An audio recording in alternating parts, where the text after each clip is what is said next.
माँ के पेट से मरघट तक है तेरी कहानी पग पग प्यारे. Coercion and payment I call hard power. Traction and persuasion is soft power. I found, for example, there'd be parts of the world, Gulf, North Africa, Central Asia, where probably Indian soft power is the strongest. The K-pop and all those wonderful bands that they came out with, or the TV serials that they have done. I think it's been phenomenal. Veteran Indian actor Mithun Chakraborty was recently conferred with India's highest award in the field of cinema, the Dada Saheb Phalke Award, which recognizes outstanding contribution to the growth and development of Indian cinema. A standing ovation is most deserving of the film icon that Sri Mithun Chakraborty is.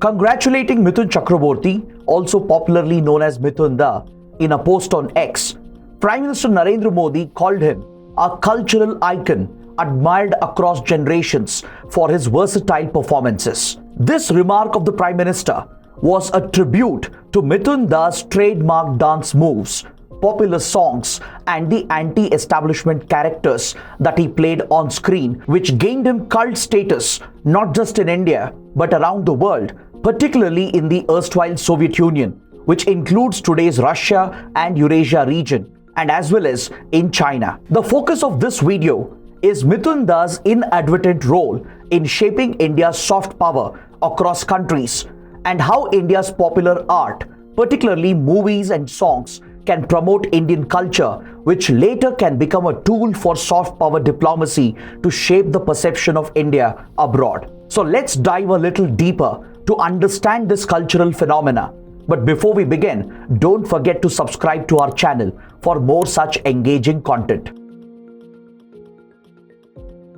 Mithun Chakraborty is the only lead actor to have won the national award for his debut film Mrigaya in 1976. He soon found commercial and popular success as well through Disco Dancer in 1982. It became the first Indian film to earn 100 crore rupees worldwide, and its album, composed by Bappi Lahiri, not only was a massive hit but is also crucial to our story here. Now, who wouldn't have heard of songs such as Jimmy Jimmy or I Am a Disco Dancer? If you haven't, then let's take a quick look.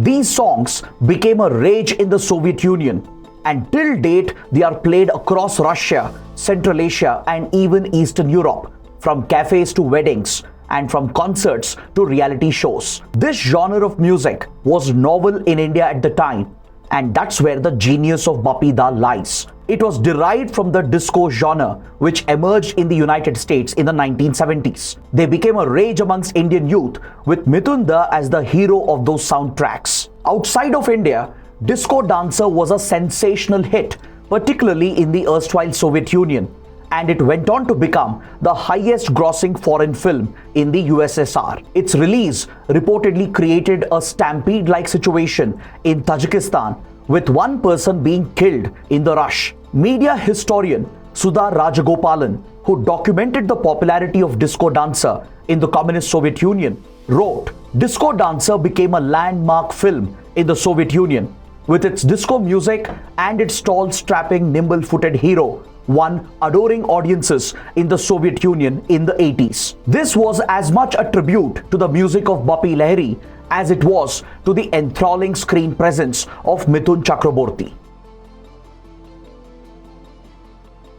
It even found its way into India-Soviet diplomatic relations. An often quoted anecdote recalls how when Soviet leader Mikhail Gorbachev visited India in 1986, the then Prime Minister Rajiv Gandhi introduced Bollywood star Amitabh Bachchan to him as the biggest superstar in India, to which Gorbachev replied, "But my daughter only knows Mithun Chakraborty." This, of course, had something to do with the ideological divide of the Cold War between the West and the East. Communist Soviet Union had shut itself off to the Western world and the cultural influences of Hollywood and Western European media. So in a way, Bollywood films often had an almost monopolistic sway over the Soviet youth. Also, given the fact that Indian leaders such as Jawaharlal Nehru admired the Soviet Union, and due to India's policy of non-alignment during the Cold War, it had helped in easing bilateral collaborations and cultural exchanges with the USSR.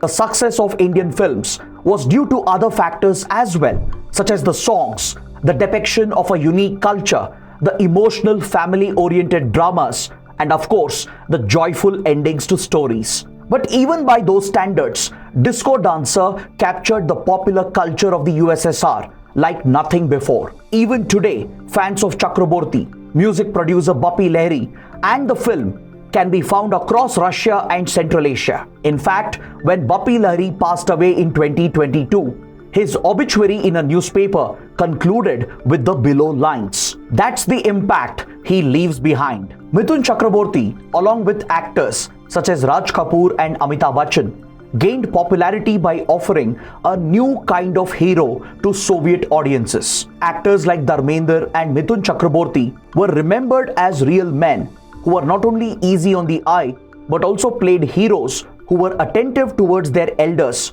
and not embarrassed to demonstrate affection for the people in their lives. For Soviet viewers, the physical glamour of Indian stars was enhanced by their typical on-screen characterizations. Indian stars became icons who combined glamour with modesty, restraint, and empathy, which many of their Soviet admirers considered to be appropriate values. In a display of loyalty, some fans also called themselves Mithunis and Bachchanis. Fans wrote letters to journals and publications expressing their adoration for the star and curiosity about any information connected to his persona. For instance, Soviet editors received a flood of letters from fans who were eager to know about Mithun's personal life and urged editors to provide the information they desired. Till date, Indian diplomacy leverages the cult popularity of Disco Dancer, its legendary songs, and Mithun's popularity across Russia and Central Asia by screening the movie and by promoting fan events as part of a concerted effort to promote India's soft power in a critical region. Along with the USSR, Disco Dancer also became a blockbuster in China several decades before the country emerged as a major market for Bollywood films. Again, restrictions on Western media in communist China played a role. In fact, recently in 2022, the song Jimmy Jimmy became a way to register dissent in China during the harsh COVID lockdowns. In Mandarin, Jimmy Jimmy translates to "give me rice." Videos of people mouthing the song and holding empty rice vessels, highlighting the shortage of rice and other essentials during the strict COVID-19 lockdowns, went viral. Due to the immense popularity of the song itself, the videos managed to escape the Chinese government censors.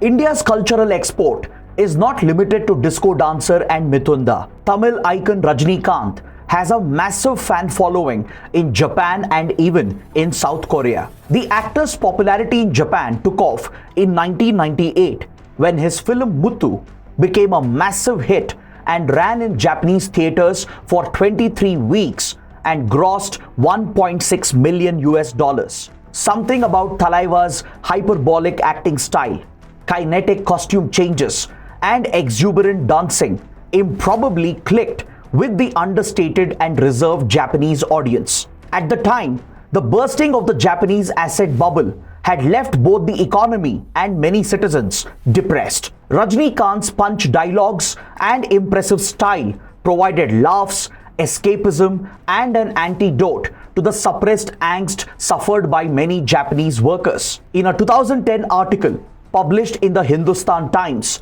a Rajnikanth fan in Japan recalled that she first saw Muthu at a time when she had isolated herself from all social contact, having lost her job in a corporate downsizing. But as she watched the movie, her depression lifted, and not long after, she got another job. The allure of Rajnikanth continues till date through fan clubs such as the Tokyo Rajni Fan Club, and even led to the popularity of South Indian food in Japan, with idlis and dosas served on a banana leaf, replacing sushi and chopsticks. The Japanese started paying more attention to Indian culture following the Rajni phenomena, which helped promote the fact that India has long exerted a strong cultural pull on Japan.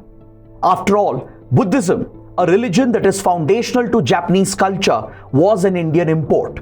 Rajnikanth may seem like an unlikely successor to Buddha, but globally, the entertainment industry is a powerful purveyor of soft power. When India's then Prime Minister Manmohan Singh visited Tokyo in 2006, his mention of Muthu in an address to the Japanese parliament garnered one of the strongest applause, and this symbolizes the popularity of Rajnikanth and, by extension, India's culture in Japan.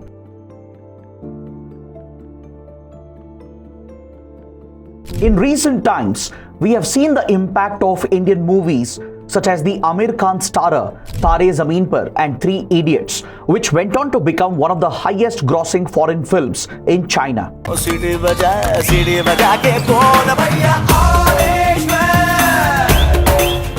Similarly, Rajamouli's Bahubali franchise made the world sit up and take notice of modern Indian films rooted in Indian cultural values with cutting-edge production and graphics design. Director Rajamouli went on to script history at the US box office with RRR.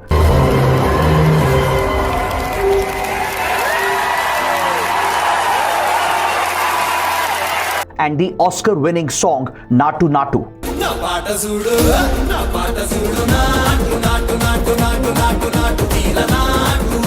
Earlier this year, Hanumankind's Big Dogs garnered millions of hits on YouTube, along with critical acclaim from the global audience, including from hardcore fans of American rap.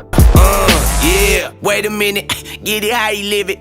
10 toes in when we standing on business, I'm a big stepper. The song's popularity led Suraj Cherukat, aka Hanumankind, to be featured in a performance at a high-profile diplomatic event in New York, where Prime Minister Modi, who was visiting the US for the Quad Summit, interacted with the Indian diaspora. Thus, popular art from India, including movies, songs, and even superstars, have inadvertently played a role in pushing India's soft power abroad, which provides tremendous leverage to Indian diplomacy. So can you cite any similar cultural phenomena from India which has had a lasting impact on India's image abroad? Let me know in the comments below, and don't forget to like the video.